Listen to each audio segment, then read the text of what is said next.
Would you like to earn yourself some extra money this Christmas? Maybe you want to buy a gift for your friend, for your family. Maybe you want to donate some money to charity. Well, why don't you check out Profit Accumulator? So to find out more and to sign up, check the link in the description and get involved right now with Profit Accumulator. Hi and welcome on to AFTV. It's time to preview the game. Arsenal visiting this place, White Hart Lane, to take on Tottenham Spurs on Sunday, 4:30 kickoff UK time. Looking forward to it. Unfortunately, we won't be here. No Arsenal fans. There are actually going to be fans in the game, James. There will be 2,000 Tottenham fans in the game. And first of all, you've been in here yet? Yeah, I have been. I've been here to watch you speak. Actually, it was a media event. I mean, I've not been here as a fan. I've been here purely on work stuff. Yeah, actually, I remember that. They asked me to come and speak up to some students or something. They didn't tell me where it was until the last minute, and then it was it. Yeah. I remember that, man. I remember that. Yeah. What do you reckon of it? It's irritatingly nice inside. I'm not sure about the outside. Maybe I'm being picky now. I'm just holding on to things. I'm not sure it looks all that. The colour, maybe. Yeah, colour. Am I being harsh? I'm really you know what, about guys? The funny thing is, right? I remember I came down to that media day thing, and I had to speak. And then when I come in, they're all showing me around. Robbie, what do you reckon of this? Come on, it's better than your place, isn't it? I was going, no, it ain't. No, it ain't. And then afterwards, did they take you on the tour? I have to admit, I did go on the tour. Did you go on the tour? They got me, Robbie, we're going to take you on a tour now. We show you how the pitch retracts and turns into American football thing. I said, just call me an Uber, man. I want to go home. They go, don't you want to see it? I go, no, I don't want to see it. I just want to go home. I'm not interested in no retractable American football pitch. I'm an Arsenal fan, right? So, no, I just want to go home. They make their own beers. Doesn't that excite you? No? Sorry? They make their own beers. Doesn't that excite you? I'll buy my own beer at the local shop. I don't want no beer. I'll buy I'll get a beer at the shop. Yeah. Right, but no, it is, to be fair to it, it is a nice ground, right? And we will be playing there, but there's going to be no fans. There's going to be no fans down there, no Arsenal fans, but there will be Tottenham fans there, 2,000 of them. Will that make a big difference? Yeah, for them. You think it will? I think it will. I've got to be honest, I do. Of course, I'd love to be positive and say, well, maybe having fans will put pressure on them, and maybe they'll feel that, but I don't think it will. I think they'll just be. Look how. We looked a totally different team last night, and or Thursday night, and there's a lot of reasons why. You know, we've qualified, and maybe he was playing a more attacking formation, whatever it might be. But I think having the fans back was just a big part of it. I think having 2,000 people, you feel connected to them again, and I think it made a massive difference. I think Spurs will feel the same way, if I'm honest. We have played in games where there has been fans. You know, I remember we played Rapid Vienna. I think there's way more than 2,000 as well, and we coped with that all right. I mean, it can also work where, it works another way where sort of like the fans are there, and it's just great for both teams. You know what I mean? There's a bit of vibe and a bit of atmosphere to the game. So, but it's going to be whichever way. It was always going to be tough, fans or no fans. You got some stats for me around the game, haven't you? I do. Some must make for some grim reading, I'll be honest. I can imagine, man. But let's start with. I've got a little. It's a mini quiz. What you think is the most frequent score in this fixture? So we'll go for the highest, and then the second, and then the third most frequent. So what do you think is the most frequent score in this fixture? At their ground. 2-1. So the most frequent score is actually 1-1. Is it? It's happened on 12 occasions. Yeah. I could see a 1-1 this weekend as well. I could see a 1-1. I was saying in another preview, I can imagine Jose doing a typical Jose, not going all out. Yeah, Do you know I don't think he will go all out. Playing for a point and just being happy to get through unscathed. I think he'll be. Jose's going to do Jose, but the thing is, Jose's stars always worked very well against Arsenal teams in the past because we have a go. But now we've got a manager that's very similar to Jose when he goes away from home. So that's why I could see a 1-1. Yeah, I agree. What do you think is the second most frequent score? 2-0. To who? Us. It's 0-0. 0-0, a lot of draws. And then there's 3 results that have happened the third highest amount of times. That's got to be 2-1. 2-1 Arsenal. Yeah. What else we got? 1-0 to them. We've got 1-0 Arsenal, and then 2-2. Oh, okay, so look, they're tight games, isn't it? That's what they're tight games, is they're tight games. And I expect that again this weekend. I expect it to be a tight game. It's going to be a really difficult game.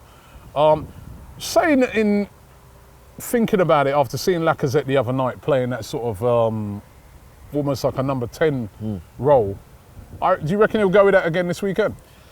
I think there's going to be real pressure on him too. Only because no one's really performed in that position. Joe Willock's done well in the Europa League. Lacazette obviously has done well as well now in the Europa League in that position over the last 2 games. But I think he's also got... Lacazette's got a degree of pedigree in the North London derby, hasn't he? He scored some really big goals for us. Great goal last year. Yeah, the touch around Vertonghen or Alderweireld, whoever it was. What a finish. And that celebration. I mean, he loves the North London. Oh, and you're talking, sorry, and the goal in Project Restart. He's got a lot of great goals in this fixture, hasn't he? Yeah.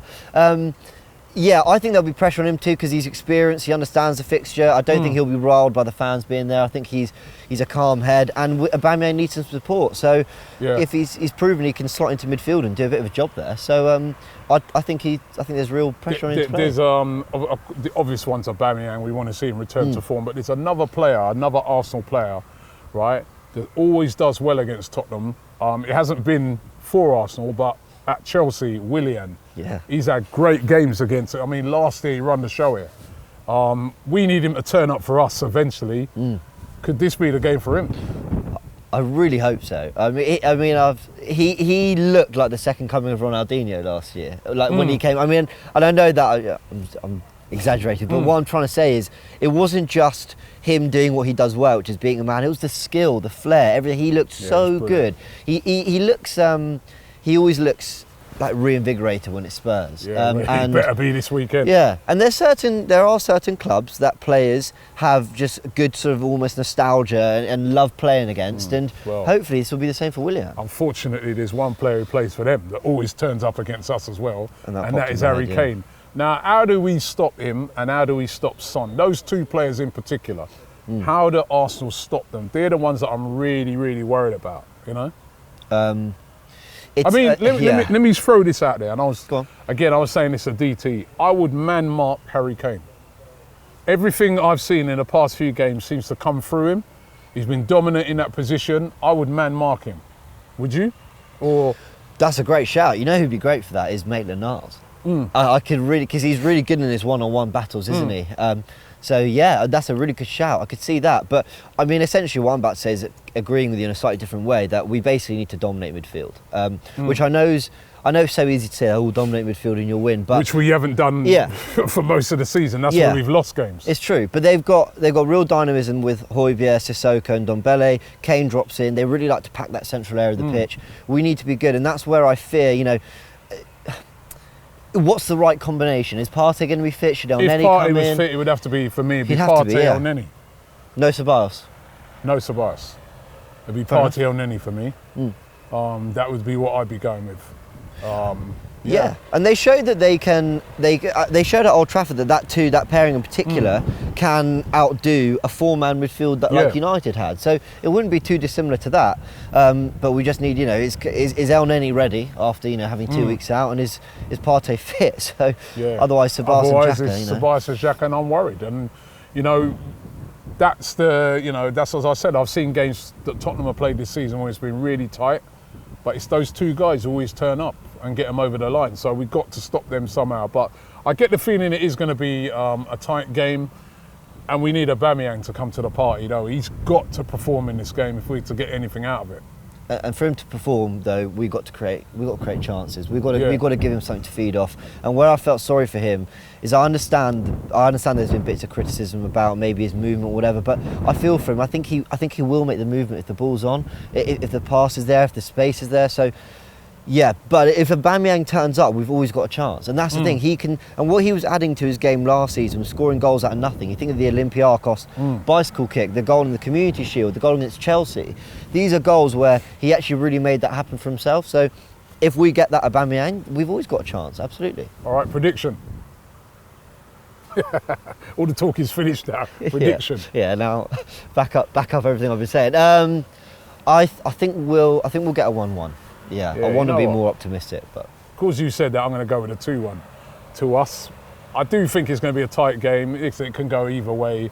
I'm not going to stand there and lie and say I'm confident, But listen, I wasn't, going into the Man United game. Nobody gave us a prayer in that game away from home. We seem to play better away from home. Yeah. So, who knows? But it will be taking place here.